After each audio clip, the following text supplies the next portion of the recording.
Hi மக்களே, வணக்கம். இன்னைக்கு குடியரசு தினத்துக்கும் சுதந்திர தினத்துக்கும் என்ன வித்தியாசம்னு பார்க்கலாம். ஆங்கிலேயர்கள் இந்தியாவை விட்டு வெளியேறி இந்தியாவுக்கு சுதந்திரம் கிடைச்சனால தான் 1947 ஆகஸ்ட் 15 இது சுதந்திர நாளாக கொண்டாடுறோம். ஆனால் அதுக்கப்புறம் கூட பிரிட்டிஷ் அரசு சார்பில் நியமிக்கப்பட்ட கவர்னர் ஜெனரல் தான் நாட்டு தலைவராக இருந்தார்.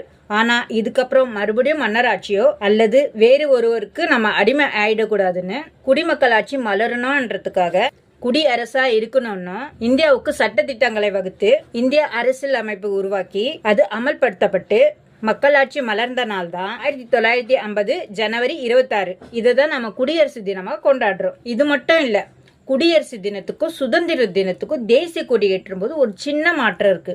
குடியரசு தினத்துக்கு தேசிய கொடியை மேல கம்பத்துல அப்படியே கட்டி வச்சிருப்பாங்க, அது அப்படியே அவிழ்ப்பாங்க, அந்த தேசிய கொடி பறக்கும்.